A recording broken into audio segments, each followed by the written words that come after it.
하셨죠. 이제 며칠 동안 아마 태풍권 안에 들어가는 것 같아요. 여러분들 날씨 온도가 또 차지고 비바람이 많이 몰아칠 거예요. 그래서 여러분 건강 자기관리 잘 하시기 바랍니다.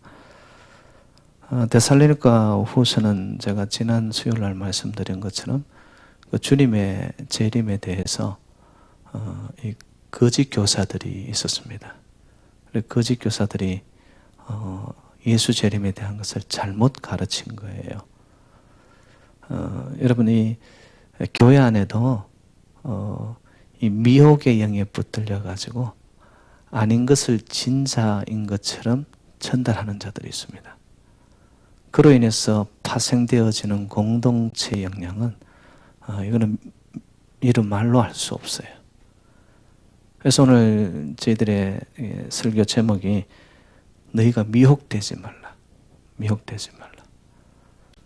지금 저희들이 살아가고 있는 이 시대가 보면 끊임없이 미혹될 수밖에 없는 그런 환경의 요소들이 굉장히 많습니다. 자칫하면은 말려 들어가는 거예요.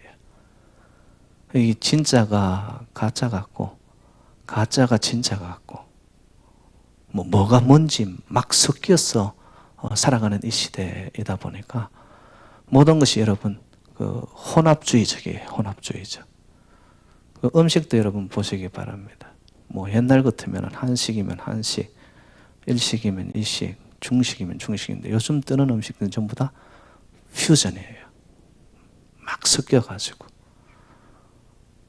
섞여가지고 또 한국 사람들은 제일 좋아하는 음식이 뭐예요? 막 섞어서 또 양 많이 주는 것을 또 찾아가거든요. 섞여서 혼합되어서 그러다 보니까 뭐가 뭔지 방향도 잃어버릴 가능성도 크고 인생의 목적도 무엇인지 모르고 그러니까 결국 이 시대가 여러분 복잡하고 혼합적으로 또한 혼미하고 다르게 표현해서 흑암이 가득한 같은 이때에 진짜들은 더 빛을 발하는 거예요. 왜? 어둠이 짙을수록 새벽별은 빛나게 되어 있거든요. 그래서 사도 바울이 이 데살로니가 교회를 향하여서 주님의 재림에 대해 거짓 교사들이 어떻게 잘못 가르쳤느냐 그것을 지적하면서 너희들의 신앙은 껴있어야 된다. 너희들은 혼합적으로 잘못 가르치고 있는 진흙탕과 같은 그곳에서 너희들은 정결하고 거룩하여 오실 예수 그리스도 신랑을 맞을 기름과 등불을 준비하는 신부가 되어야 된다.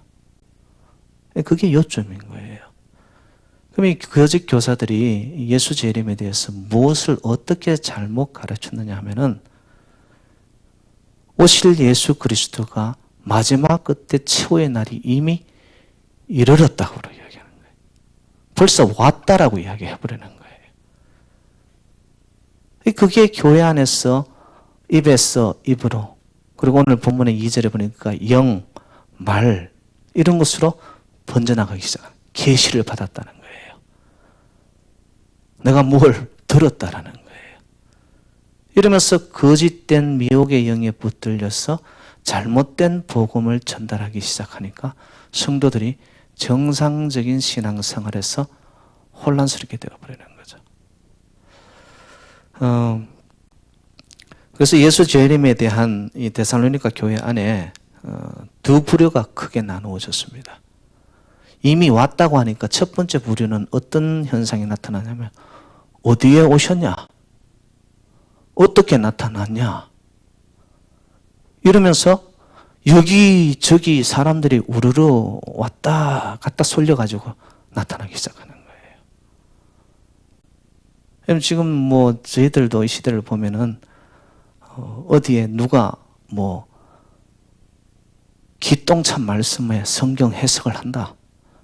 이러면 사람들이 이 건강한 신앙, 정상적인 신앙을 하던 사람들도 솔깃해가지고 끌려가는 거예요, 그냥. 누가 진짜 말씀의 능력이 있어가지고 그 사람이 다른 사람들이 보지 못하는 것을 보고 말씀을 전한다. 이러면 마음이 뺏겨버리는 거예요. 미혹의 영역이 끌려져가지고. 그래서 데살로니가 교회 성도들도 거짓 교사들의 이 제수 재림에 대한 잘못된 걸로 인해가지고 여기저기 설려다니기 시작하고 어디에 오셨냐? 이러면서 성도들이 막 자기 내면의 세계뿐만 아니라 신앙 공동체 안에서 이상한 현상들이 나타나기 시작한 거예요. 무리를 지어서 막 다닙니다. 그러면 여러분 교회가 어떻게 되겠어요? 당연히 혼란스러우시죠.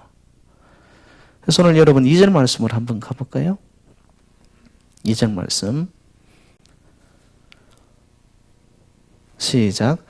영어로나 또는 말로나 또는 우리에게 받았다 하는 편지로나 주의 날이 이르렀다고 해서 쉽게 마음이 흔들리거나 두려워하거나 하지 말아야 한다. 여러분 이 말은 뭐예요 지금? 거짓 교사들이 영어로 계시로 내가 들었어. 그리고 말로 성도들에게 유혹하는 거예요. 미혹시키고요. 그러고 나서 사도 바울로부터 우리가 그 편지를 받았는데 편지에도 그렇게 기록이 되어 있더라. 이러면서 뭘 가르쳤느냐 하면은 주님이 벌써 오셨다라고. 여러분 벌써 2절에 보면 주의 날이 이르렀다. 이거 뭐죠? 과거형이에요. 벌써 오셨다라고 가르쳐버리는 거예요.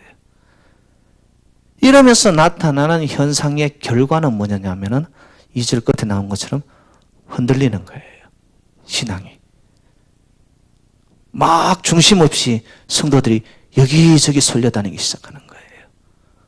그러고 나서 생겨나는 또 현상이 뭐냐 하면은 두려움이 밀려오기 시작합니다.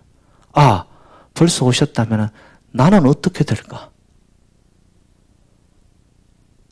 제대로 살았으면 두려움보다는 오실 예수 그리스도 마라나타 어서 오십시오라고 환영을 할 텐데 살아왔던 자기 삶의 모습을 보니까 두려움이 먼저 앞서는 거예요.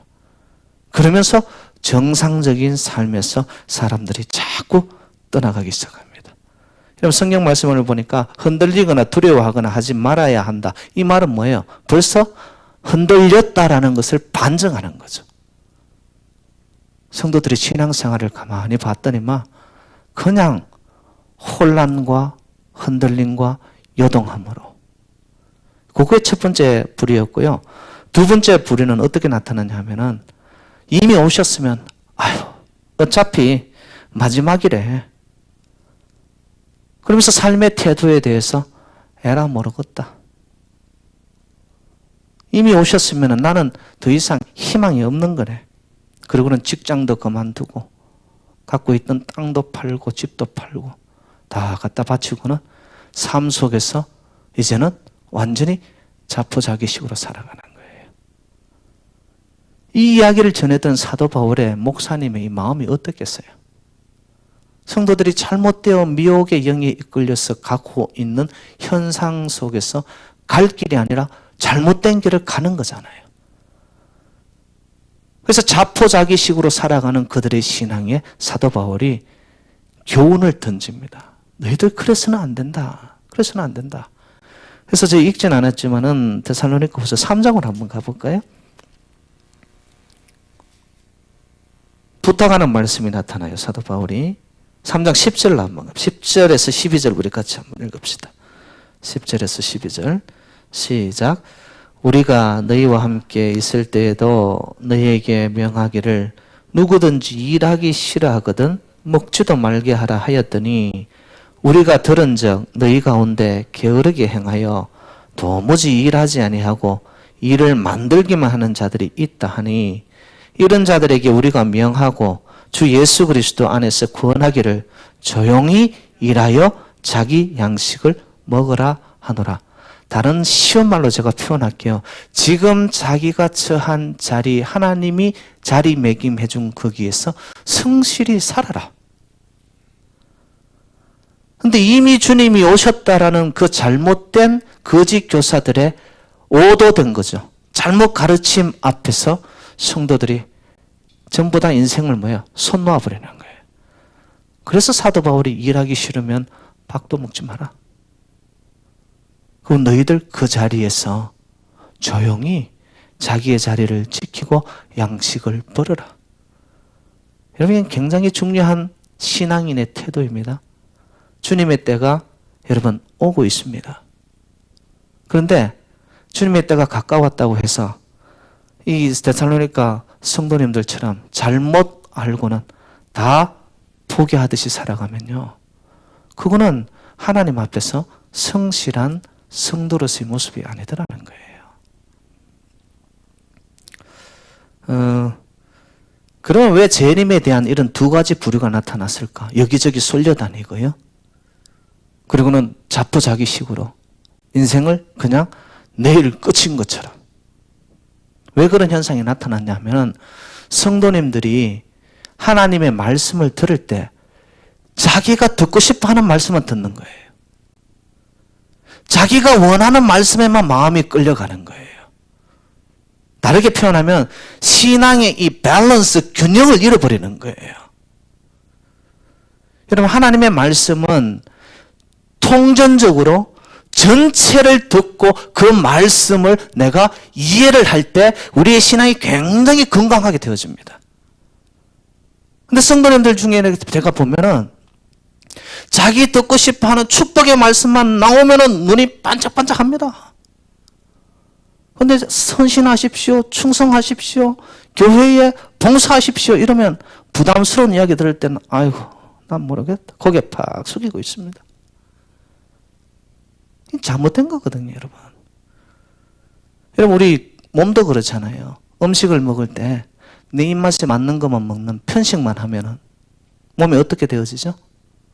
영양실조가 오는 거예요, 영양실조가. 한쪽만 발달하게 되고 한쪽만 좋은 것으로 채워지게 되어지면 몸 전체의 균형이 깨어지면서 몸은 허약하게 되어지고요, 반드시 병이 오게 되어 있습니다. 그래서 신앙생활에도 내 듣고 싶은 대로만, 내 원하는 대로만 듣고 받아들이게 되면은요, 은혜에 공급되어지는 것이 하나의 한쪽으로만 쏠려지게 되어지면서 신앙생활 자체가 힘들어집니다. 그러면 왜 이렇게 쏠리는 신앙을 하게 되어지느냐? 쏠리는 신앙을 하게 된 자들에게 쉽게 나타나는 현상이 뭐냐면은 미혹받게 되어집니다. 전체를 못 보니까 한 부분적인 것에, 자기가 좋아하는 것에 누군가 이야기를 반짝해주면 그게 모든 마음과 생각이 다 빼앗겨 버리는 거예요. 미혹의 영이 역사할 수 있도록 내 스스로가 자리를 깔아주는 거예요. 그럼 완전 밥이 되는 거죠. 지금도 보면은요, 신앙생활 하면서 이런 분들을 제가 봅니다. 이야, 누가 성경 해석을 하는데 말이야, 기가 막히게 한대, 기가 막히게 한대. 한번 가보자, 이럽니다. 네? 여러분, 기가 막히면은 죽어요, 살아요? 기가 뚫려야 살죠. 어떻게 기가 막히면 살겠어요? 기가 막히는 곳에 가서 성경에서 좋다고 가면 기가 막혀 다 죽어요. 영이 죽어요, 여러분들. 그것도 어떤 사람들은 또 이렇게 이야기합니다. 야, 그 사람은 병 고치는 은사가 있대. 병을 고친대. 거기 가면 야, 낫지 못할 병이 없단다. 이러면서 마음이 빼앗기고 귀가 솔깃해지면서 정상적인 하나님의 말씀 안에서는 자꾸 어긋나기 시작하는 거예요.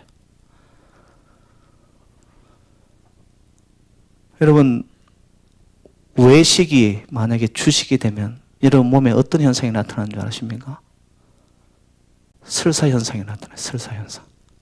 먹기는 먹는데 그냥 설사가 되어져 가지고 영양분을 하나도 보충하지 못합니다. 만약에 밖으로 가서 성경의 해석을 기똥차게 한데 어느 곳에 가가지고 병 고치는 역사가 있대.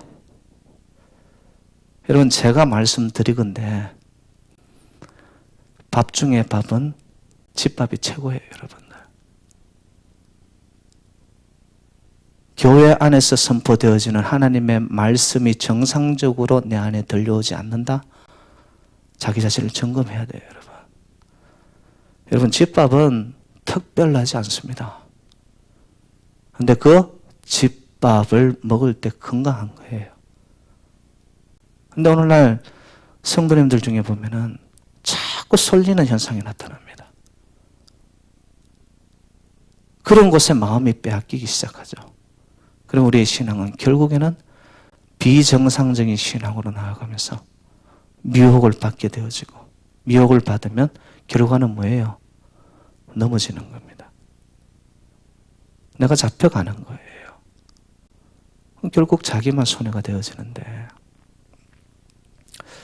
그러면 목사님 왜 이런 쏠림 현상이 나타나는 건가요?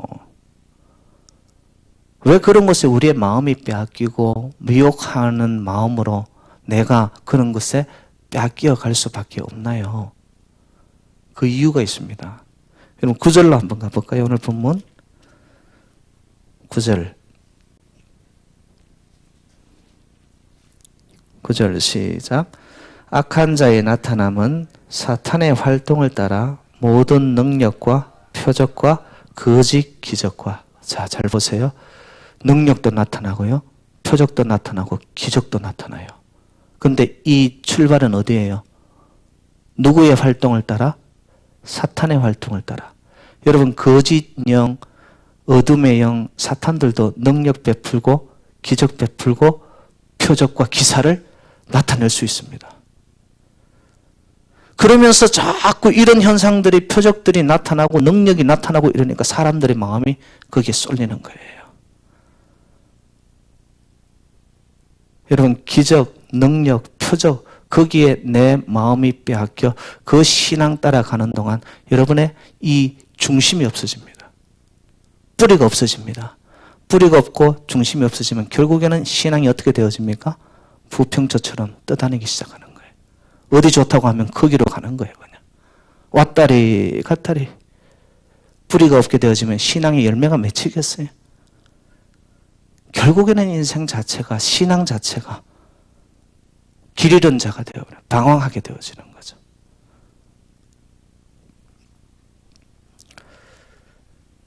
그래서 9절에 보면은 그 악한 자라는 표현이 나타납니다. 여러분, 악한 자는 누구를 나타낼까요? 4절로 한번 가봅시다. 4절. 악한 자에 대해서 구체적으로 설명을 하고 있는데요. 4절 시작. 그는 대적하는 자라 신이라고 불리는 모든 것과 숭배함을 받는 것에 대항하여 그 위에 자기를 높이고 하나님의 성전에 앉아 자기를 하나님이라고 내세우느니라. 자, 한번 보세요. 자기 스스로가 신이라고 이야기하기 시작하고요. 성전에 앉아서, 하나님의 성전에 앉아서도 하나님 위에 있다고 자기가 자칭 하나님이라고 이야기하는 거예요. 여러분, 악한 자, 대적하는 자, 오늘 본문에 불법하는 자, 멸망의 아들, 이 전부 다가 여러분이 알기 쉬운 성경의 한 표현을 빌리자면 적그리스도입니다. 적그리스도. 시대가 말세지 말이 되어지면서 혼란스럽게 만들어지는 현상 중에 하나가 뭐냐면은 자칭 하나님이래. 자칭 하나님. 그런 자들이 우후죽순처럼 많이 나타나기 시작합니다. 우리 여러분 아시다시피 한국에서는 박태선이라는 이런 사람, 박태선이라는 사람은 이 기독교를 이름을 바꿔버립니다. 어떻게 바꿔버리냐면 천부교로 바꿔버립니다. 자기가 하늘의 아버지라는 거예요. 말도 안 되죠. 그 양도천이라는 사람은 자기 스스로가 메시아라고 이야기를 해버립니다. 어떤 사람은 자기가 예수님의 둘째 동생이래. 더 심한 사람들은 여자 중에도요, 여자 중에 이상한 피를 받아가 자기가 하나님의 부인이래. 근데 문제는 뭐냐? 이런 사람들을 따라다니는 자들이 있어요, 없어요? 있더라는 거예요. 이게 문제예요, 여러분. 우리는 이렇게 생각합니다. 왜 하나님은 그런 사람들을 만들었냐? 원래부터 그런 뭐 박태선이든 양도천이든 뭐 예수님의 둘째 동생이라고 말하는 이런 인간들이 아예 만들지 말았으면 우리가 미혹되지도 않을 것. 그렇게 생각하죠. 여러분, 그 생각은 잘못이에요. 에덴 동산을 하나님이 만드셨잖아요. 그런데 모든 것을 자기에게 초점을 안 두고 남 탓으로 돌리는 사람은 이렇게 생각합니다. 왜 뱀을 만들어가지고, 왜 선악과는 만들어가지고, 왜 우리를 인간을 만든 후에 또 하나님은 쫓아 보내시고. 그래 생각하지만 제가 보는 성경의 관점은 뭐냐? 하와가 아니면 아담이 여러분 뱀에게 유혹을 받지 않았으면 되는 거예요. 문제는 누구에게 있는 거예요? 지 문제라니까, 지 문제. 자기 문제, 자기 문제. 근데 자꾸 우리는 신앙의 초점을 다른 곳으로, 심지어는 하나님께까지 돌려버려요. 이건 잘못이거든요, 여러분들. 그렇게 거짓 선지자로 적그리스도로 나타나고 자기가 자칭 하나님이라고 하는 그들을 따라다니는 자들이 있는 거예요. 그건 자기 잘못이죠. 명확합니다, 여러분들. 그 신앙에 만약에 어려움이 찾아오고요, 믿음의 감도가 떨어지고요, 은혜가 뭔지 내 삶 속에서 자꾸 가물가물해집니까? 저를 한번 따라하세요. 다 내 탓이다. 다 네 탓이 아니고 누구 탓이라고요? 내 탓이에요, 여러분. 내 탓. 정말입니다. 여러분, 은혜가 없어서 은혜를 못 받는 게 아니에요. 하나님의 말씀이 안 들렸어. 내가 말씀이 나를 인도하지 못하는 게 아니에요. 내가 미혹을 받아 그 길로 들어서는 거예요. 이렇게.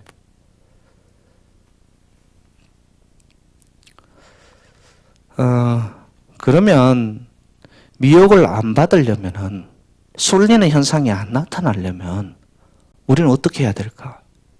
그걸 오늘 본문에서 명확하게 제시하는데, 그럼 10절로 한번 가봅시다. 10절 시작. 불의의 모든 속임으로 멸망하는 자들에게 있으리니 이는 그들이 진리의 사랑을 받지 아니하여 구원함을 받지 못함이라. 제가 물어봅니다. 진리는 뭐예요, 여러분들? 진리가 어디에 있습니까?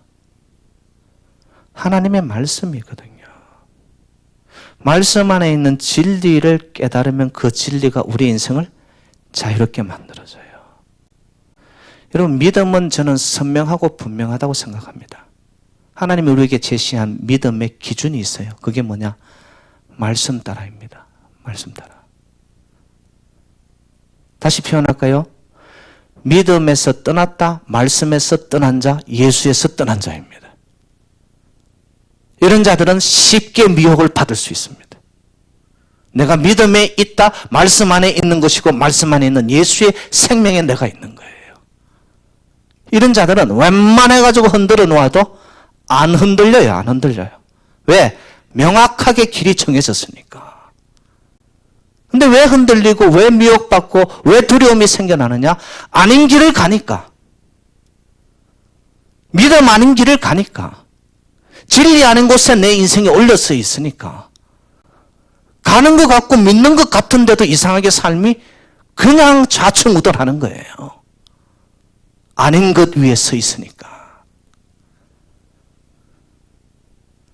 여러분, 주변에서 누가 뭐 성경 해석 기똥차대, 야 어디에 가면은 그냥 신의 은사가 그냥 불처럼 일어난대. 행여 여러분들이 그런 곳에 쏠려가지고 내가 귀가 솔깃하고 있다면요, 여러분 말씀의 반석 위에 여러분의 믿음을 새롭게 점검할 수 있기를 주님의 이름으로 축복합니다. 자꾸 그런 것에서, 왜?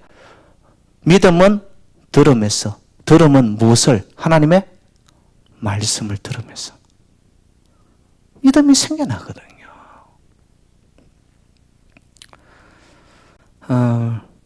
그러면 마지막 때 예수 그리스도의 재림에 대해서 성경은 어떻게 말씀하고 있고, 아니면 또 예수님은 직접 예수 재림에 대해서 어떻게 말씀하셨을까? 제가 지금 말씀을 강조했잖아요. 말씀 안에 예수 재림에 대한 것도 예수님이 직접 말씀하신 게 있더라고요. 그러면 그 말씀을 붙잡으면 우리는 뭐예요? 흔들리지 않을 것이고 설리지 않을 것이고 미혹받지 않을 거 아니냐고요. 명확하게 말씀이 뭐라고 하는지 우리 마태복음을 한번 가보시죠. 예수님이 하신 말씀인데 마태복음 24장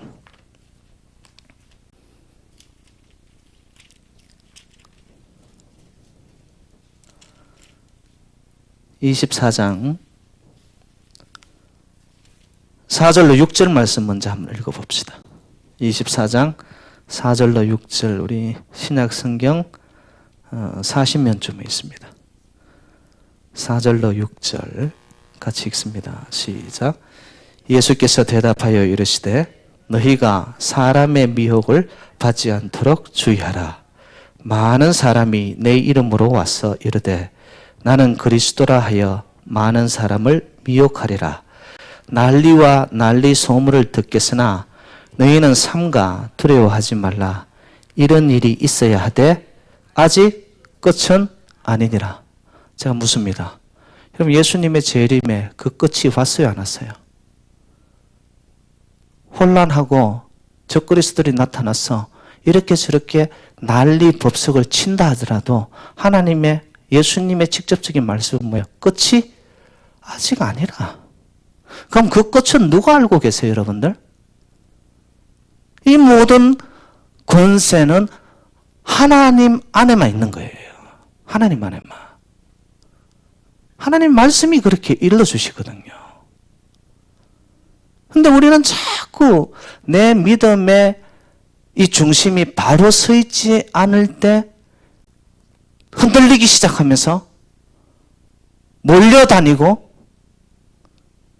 내 삶의 중심이 말씀 위에 정확하게 건강하게 서 있지 않을 때 자꾸 미혹한 소리를 들으면서 나의 믿음이 흔들립니다. 이게 말세에 나타나는 현상 중에 하나예요.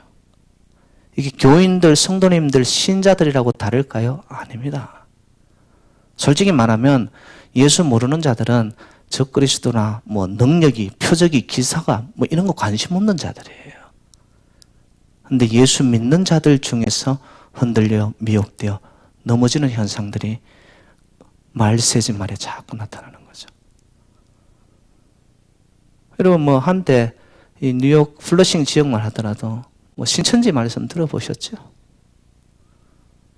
특히 조그만 교회에 몇 명이 무리를 지어서 3명, 5명이 무리를 지어 온다는 거예요.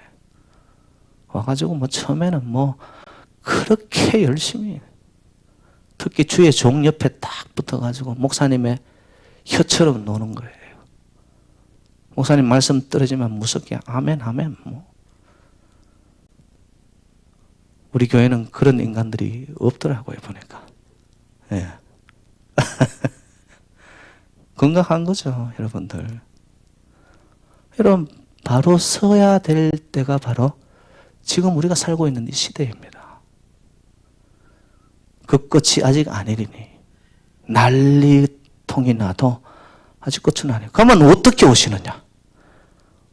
그럼 어떻게 오세요 예수님이? 말씀 또 봅시다. 24절 한번 가봐요. 27절. 마태복음 24장 27절. 예수님이 직접 하신 말씀입니다. 27절 시작. 번개가 동편에서 나서 서편까지 번쩍임같이 인자의 임함도 그러하리라. 여러분 이게 무슨 말이에요 지금? 번개가 동쪽에서 번쩍하면 서쪽에서도 아는 거예요. 이 말은 여기다 저기다 이곳이다 라면서 설려다니는 적그리스도의 소리들에 너희들이 미혹되어 끌려다니면 안 된다는 거예요. 그럼 예수님이 임할 때의 재림 때의 모습은 뭐냐? 여러분 번개가 치면은 아무리 멀리서 번개가 쳐도 지금 내 자리에서 그게 보여요 안 보여요? 보입니다. 알게 되어져요. 동에서 번쩍하면 서에서도 아는 것처럼 예수님이 재림하는 그때는 온 세상이 그 자리 자기의 위치에 있는데도 세상이 아는 거예요. 그처럼 예수님은 빛으로 오시는 거예요, 여러분들. 근데 어디 가가지고 동굴에 가서 뭐 도 좀 닦았다고 해가지고 내가 영감을 받았다고 해서 자칭 예수고 메시아고, 여러분 아니라는 거죠, 이게.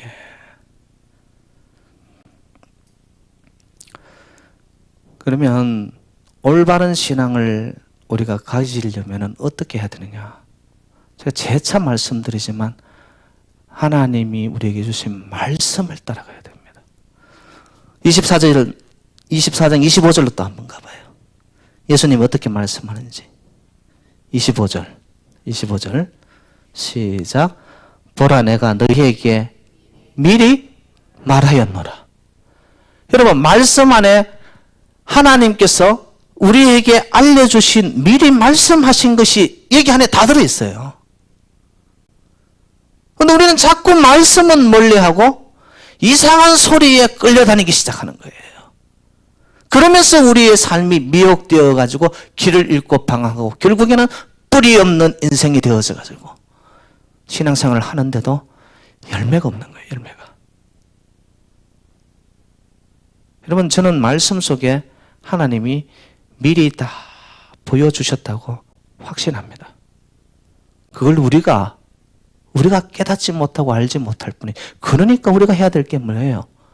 말씀 공부로, 성경 공부로 자꾸 내 영의 육안이 아니라 영의 눈이 열려져서 하나님의 세계, 하늘의 비밀, 이런 것들에 대해서 자꾸 목말라하면서 알아가야 되는 거예요.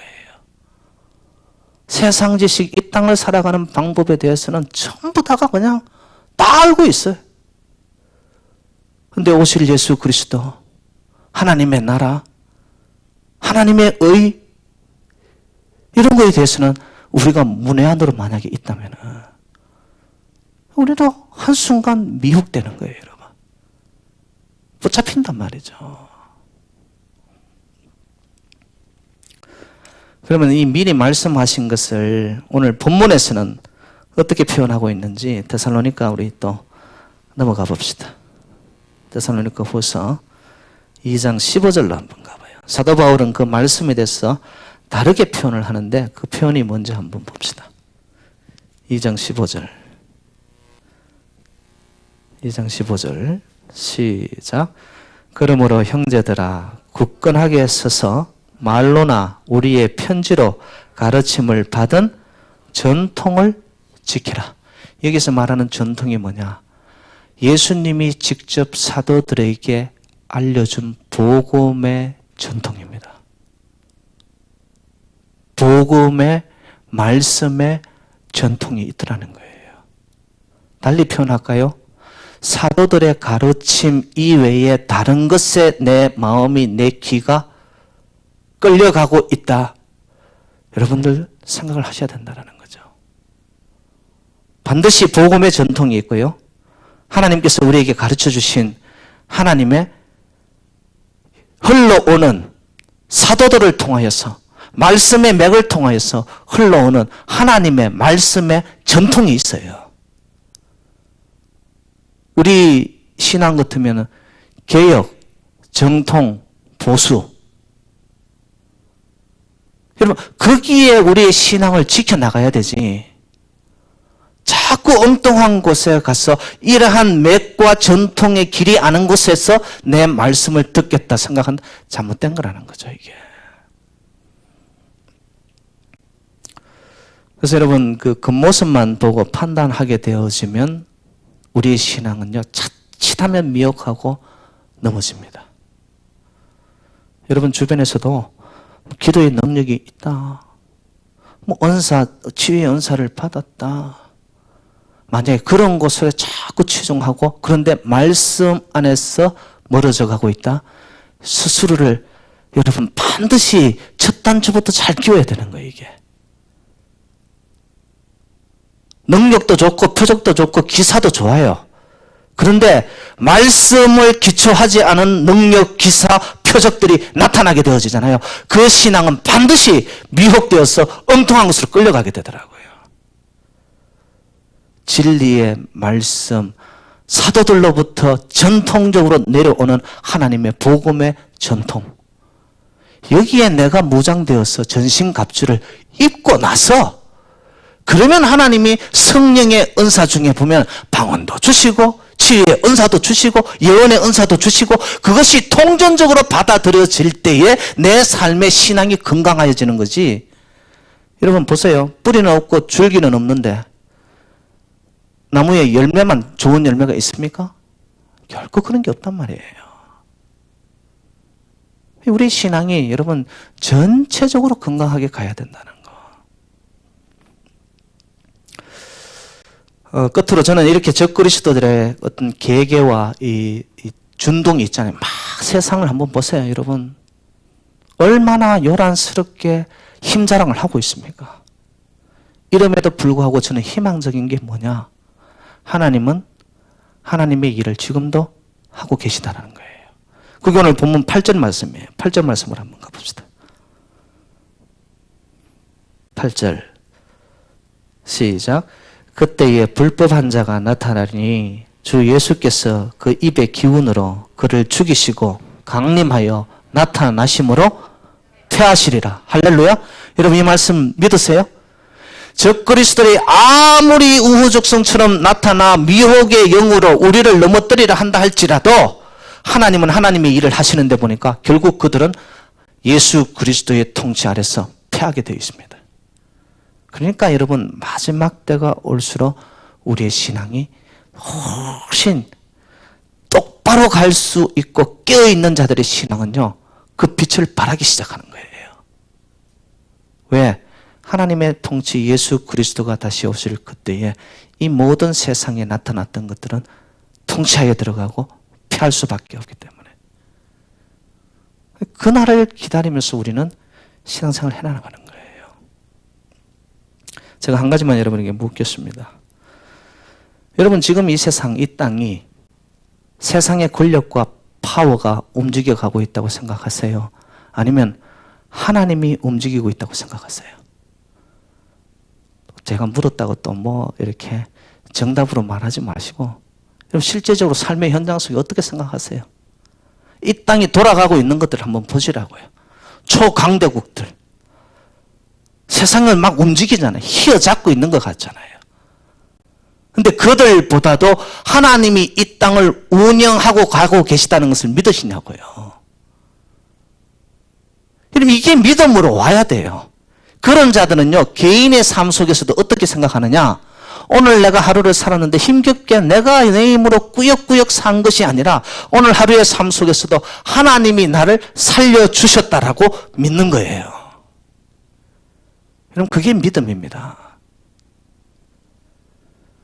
세상의 강대국들 여러분 역사 속에 한번 보시기 바랍니다. 애굽, 아시리아, 바벨론, 페르시아, 그리스, 심지어는 로마, 모든 길이 로마로 통한다고 그 당시에는 사람들이 로마가 최고고 페르시아가 최고고 바벨론이 전부인 줄 알고 그들이 다스리는 줄 알았지만은 어떻게 되어집니까? 다 역사 속에 지나가 버렸습니다. 역사 인물도 한번 보세요. 히틀러, 그럼 스탈린, 뭐 나폴레옹, 아니면 알렉산더, 그들이 아직도 남아있나요? 아니요. 역사의 뒤안길로 다 사라졌습니다. 그런데 하나님의 나라와 하나님의 통치는 점점 왕성해집니다. 이게 성경의 마지막 말씀의 요지예요. 하나님이 일하고 계시고 하나님이 통치하실 것이다. 그러니까 우리의 신앙을 어떻게 가져가야 되냐 하면은 세상을 보고 되어지는 현상을 보고 나의 삶의 자리를 보면은 우리는 믿음 없는 거예요. 하나님을 먼저 보고 하나님의 일하심을 믿고 위를 바라보고 내 삶의 자리를 보는 거예요. 우리의 공동체도 우리의 자녀들도, 나의 사업체도, 내 가정도 하나님의 통치와 하나님이 지금도 일하고 계심을 믿고 결국에는 이 땅을 다스리는 듯한 그 모든 세상의 권력 파워들은 때가 되면 지나가 버리고 맙니다. 그리고 오늘 말씀처럼 하나님이, 예수님이 이 땅에 다시 임할 그때에 모든 힘이 예수 그리스도의 통치하에 패하게 되어지고, 여기에 이 그리스도인들의 최종적 승리의 확신이 있는 거예요. 우리가 가는 길은 여러분 힘겹습니다. 진실되고 진짜로 살아갑니다. 근데 진짜로 살아가는 것은 힘들지만 어떤 줄 아세요? 끝은 승리고 살게 되어 있습니다. 근데 이 땅을 신앙생활을 잘하는 것처럼 살았는데 가짜에 보니까, 가짜로 살아가는 것은 쉬워요, 여러분. 근데 그 끝은 뭘까요? 죽음이에요, 죽음. 나의 신앙은 하나님이 보실 때 미혹의 영에 이끌려 쉽게 왔다 갔다 하고 설리는 현상으로 여기저기 기웃거리고 있는 신앙인지, 한 길을 가더라도 주님 가신 그 길을 따라 오실 예수 그리스도 반드시 통치하시고 다스리실 그때를 기다리며 십자가의 길을 끝까지 가는 여러분 진짜 베개들이 되시기를 주님의 이름으로